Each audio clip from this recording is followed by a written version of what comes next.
found fleeing with passports and her student's baby. Was she kidnapping or saving him? The line between love and crime vanished. A quiet residential street in Burien, Washington, February 1998. The time is 2 a.m. The air is freezing, and rain slicks the pavement under the dim glow of the streetlights. A dark Chevrolet Chevette sits idling in a shadowy parking lot, tucked away from the main road. The windows are heavily fogged over. Inside the cramped car, a 36-year-old woman sits next to a 14-year-old boy. In the back seat, barely visible in the dark, is a car seat holding a 3-month-old baby girl. A police cruiser rolls slowly into the lot, its headlights sweeping across the car. When the officer steps out, walks up to the driver's side door, and shines a flashlight through the glass, he uncovers a scene that makes absolutely no sense. He finds $6,000 in cash, a large pile of clothing, and 2 passports. Wait, a 36-year-old woman, a 14-year-old boy, a baby in the back seat, and passports? Were they actively trying to flee the country in the middle of the night? That was the immediate assumption of the officers on the scene. But the reality of what was happening inside that freezing car was the climax of a legal, forensic, and psychological spiral that had already consumed the entire country. The woman staring back at the officer was Kay Letourneau. The boy in the passenger seat was her former 6th-grade student, Violating. The baby in the back was their daughter. And Kay was already a convicted sex offender on strict probation, who had just completely destroyed her last chance at freedom. If she was already on probation, why was she in a dark parking lot with the victim? Was she kidnapping him, or was he there willingly? He was there willingly, which is exactly what made this case one of the most difficult and controversial legal battles of the decade. To understand the sheer shock of that moment in the parking lot, and how a respected educator ended up facing 7.5 years in a maximum security prison, we have to look at the meticulously constructed life she lived before the crime. Kay Letourneau seemed to embody a very specific, untouchable kind of suburban perfection. She lived in a sprawling, comfortable home in the affluent suburbs of Seattle. She was married to her college sweetheart, Steve Letourneau. They had 4 young children together. She was heavily involved in her local Catholic parish, hosted neighborhood gatherings, and was universally praised as a dedicated, passionate, 6th-grade teacher at Shorewood Elementary School. So from the outside looking in, there were 0 warning signs? No history of erratic behavior, no complaints from other parents, and no disciplinary issues at the school? None that were officially documented. Her background suggested strict discipline and incredibly high expectations. Born Mary Catherine Schmitz, her father was John Schmitz, a highly prominent, fiercely conservative politician from California who had even run for president in 1972. The pressure to maintain a flawless, traditional public image was something Kay was raised with from birth. But behind the heavy wooden doors of her Seattle home, the facade was beginning to crack. The marriage was deeply strained. Neighbors and close friends later noted simmering tension, severe financial arguments, and a growing emotional chasm between Kay and her husband. Does a bad marriage actually explain how an experienced teacher crosses that line with a child, though? Because millions of people suffer through failing marriages without ever becoming predators. It does not explain it legally, and it certainly does not excuse it morally, but psychological evaluators and behavioral analysts later pointed to this exact period as the dangerous turning point in her life. As her adult life felt increasingly out of her control, Kay began seeking emotional validation and absolute devotion from an environment where she held all the power. She found that validation in her own classroom. The timeline of the descent begins in 1996. Violating had been a student in Kay's 2nd-grade class years earlier, and he was placed in her 6th-grade class again. He was a quiet kid, an aspiring artist who often stayed after the bell rang to help clean the room or organize art supplies. Kay began spending extraordinary amounts of time with him. She gave him rides home, bought him expensive gifts, and started calling his house late in the evening. By the summer of 1996, the relationship had turned physical. He had just turned 13. She was 34. Where were the other adults while this was happening? If a teacher is constantly driving a 13-year-old boy around and calling his house at night, how does the school administration or the boy's family not immediately intervene? The grooming process was slow, methodical, and heavily disguised as academic mentorship. Vili's mother was a hard-working immigrant who considered Mary Kay a highly trusted authority figure, almost like a second mother to her son. The school administration simply saw a dedicated teacher going above and beyond to help a student from a working-class family. The boundary erosion was completely invisible to the outside world until it was too late. But the first person to finally crack the facade was Mary Kay's husband, Steve. In June 1996, Steve made a discovery hidden inside their home. He found a collection of letters tucked away in a box in their bedroom. The handwriting was clearly that of a child, but the content of the letters was graphic, romantic, and obsessive. Stop right there. What exactly did she say when he confronted her with physical evidence? She could not just brush it off if the letters were right in front of her. This is the moment where her reality began to violently detach from the truth. When Steve confronted her with the letters, Mary Kay did not panic. She did not break down in guilt or beg for forgiveness. Instead, she claimed she was simply in love. She sat in her living room and calmly told her husband that Vili was an old soul, that their connection was deeply spiritual, and that they were destined to be together. She completely rejected the idea that she was committing a crime. That is a massive psychological red flag. Did her husband call the police the second she said that? He did not call immediately. He was horrified, but he was also trying to protect his 4 children from a public scandal and complete family destruction. He began secretly monitoring her movements, hoping the obsession would burn out, or that he could stop it quietly. But the delay only allowed the situation to escalate. By early 1997, Mary Kay discovered she was pregnant with Vili's child. Wait. She stayed in the house with her husband and her 4 children while knowingly pregnant by a 13-year-old student? Yes. And that was the breaking point. In February 1997, Steve Letourneau finally contacted the police and Child Protective Services. He handed over the handwritten letters and detailed everything he had witnessed over the past 8 months. When detectives brought Mary Kay into the interrogation room, they expected a confession followed by intense shame. Instead, they got a masterclass in psychological denial. She freely admitted to the sexual relationship, but she insisted that Vili was the aggressor. She told seasoned investigators that a middle school boy had pursued her, seduced her, and that they were equal partners in a forbidden romance. Legally, that means absolutely nothing. Washington state law does not care if a child initiates contact.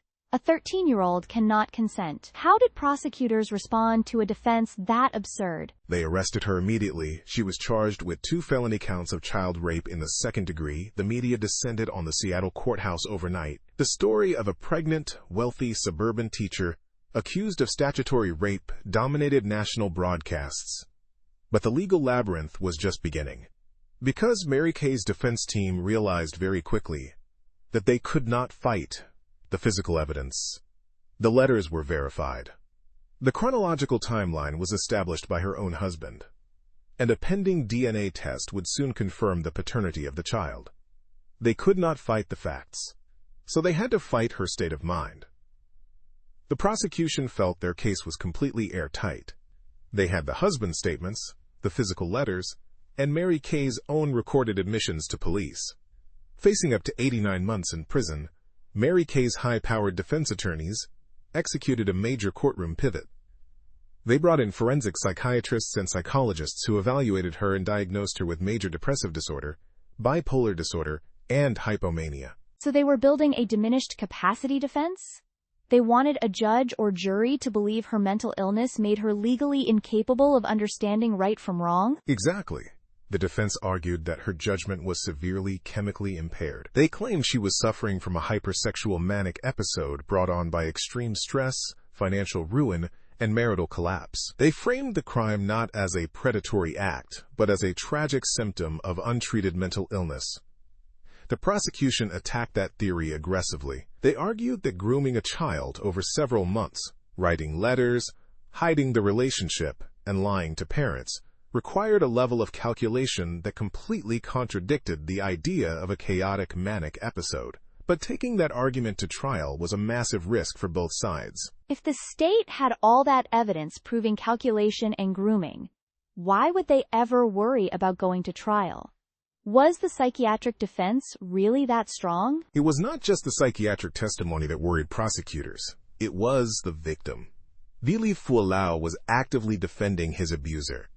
He completely refused to cooperate with the state's case. He sat in interviews with child advocates and told investigators that he loved Mary Kay, that he wanted to be a father, and that the state was ruining his new family. If the victim completely refuses to testify and calls the abuse love, does that actually weaken the prosecution's ability to secure a conviction, given that the physical evidence was undeniable? Legally, the state does not need the victim's cooperation to prove statutory rape, but practically, taking a highly publicized case to trial, where the primary witness might cry on the stand and beg the jury not to convict the defendant, makes it infinitely harder to present a clean, righteous narrative.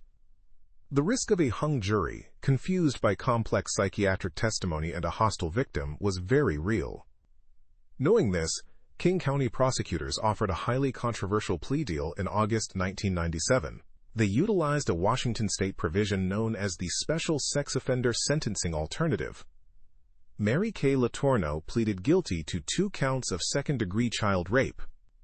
The judge sentenced her to only 6 months in jail, but immediately suspended 3 of those months. She was ordered to undergo intensive sex offender treatment, given strict probation, and issued a lifetime no-contact order with Vili Fualo. 3 months? A male teacher in the exact same scenario, with a 13-year-old female student, would never have received 3 months in jail. Did the public just accept that sentence? There was massive, immediate public outrage. Critics argued forcefully that her gender, her wealth, and her social status completely insulated her from the severe penalties normally applied to child rapists. But the court firmly believed she could be rehabilitated. In November 1997, Mary Kay gave birth to a daughter named Audrey. A DNA test confirmed Vili was the biological father. After serving her brief sentence, she was released. She was required to wear a strict electronic ankle monitor, attend mandatory daily therapy, and stay away from the victim. For a few weeks, it seemed the legal system had finally drawn a hard line. But then came the night of February 3, 1998. The car in the dark parking lot from the cold open. Yes, police found Mary Kay and Vili in that Chevrolet Chevette at 2 in the morning. She had explicitly told her probation officer she was going to a late-night gym session. Instead, she had driven into a freezing lot to meet the boy she was legally forbidden to speak to. When officers pulled her from the car, they found the 2 passports and the $6,000. But a subsequent medical exam revealed a forensic detail that destroyed any remaining sympathy the court had for her. Mary Kay was pregnant again, with Vili's second child. She violated a lifetime no-contact order while on strict probation, wearing an ankle monitor, and got pregnant again? What was the defense strategy at that point? Because you cannot claim a spontaneous manic episode twice in a row while secretly packing passports. Her defense absolutely crumbled. The court realized that the psychiatric diagnosis was practically irrelevant to her actions. The behavior was organized, calculated, and fiercely defiant. On February 6, 1998, Mary Kay Letourneau stood before King County Superior Court Judge Linda Lau. The atmosphere in the courtroom was incredibly tense. The judge's tone was entirely different this time. She looked directly at Mary Kay and stated that the court had taken a significant risk by showing mercy, and that Mary Kay had made a complete mockery of the justice system. The suspended sentence was immediately revoked. So she finally received the original 89-month sentence? She did. Judge Lau sentenced her to 7.5 years in prison, which was the maximum penalty allowed under the state guidelines. There would be no early release. There would be no more leniency and no more psychiatric excuses. Mary Kay Letourneau was taken away in handcuffs to begin her sentence. 7 months later, while incarcerated at the Washington Correction Center for Women, she gave birth to her second daughter, Georgia. Mary Kay Letourneau served her full sentence behind bars, completely separated from the children she shared with Vili. She was finally released in 2004. Upon her release, the legal system faced an entirely unprecedented situation. Vili Fualo, who was now a 21-year-old adult, petitioned the court to lift the lifetime no-contact order. He argued forcefully that the state had absolutely no right to keep him away from the mother of his children now that he was of legal age. Wait, did the court actually grant that? Because the original crime was statutory rape, regardless of how old he was later. The legal debate was intense, but in 2005, a judge agreed to lift the order. A few months later, the 43-year-old former teacher and her 21-year-old former student were married in a highly publicized, deeply controversial ceremony. Did they stay together? Because marriages built on that kind of extreme trauma, legal pressure, and public scrutiny rarely survive reality. They stayed together for 12 years. They raised their 2 daughters in the Seattle area, constantly shadowed by intense media attention and public judgment. But the foundation of their relationship eventually fractured under the weight of its own history. In 2017, Villi filed for legal separation. The case had defined both of their lives, trapping them in a deeply uncomfortable narrative they could never fully escape.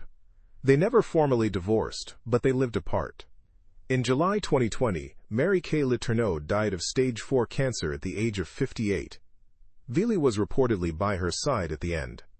The fatal affair, as it was often called in the press, left behind a haunting and complex legacy.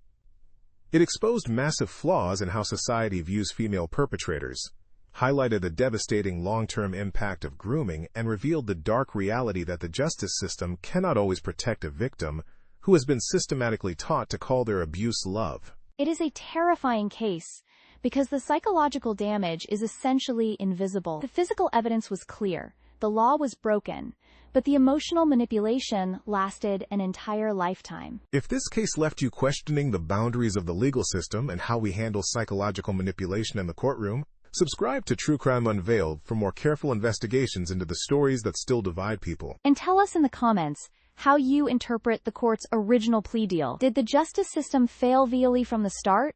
Or were prosecutors trapped by a victim who refused to testify? If this episode was worth your time, a like helps support the channel and keeps these factual, deep-dive stories in front of listeners who still want the truth. Stay safe and keep questioning everything.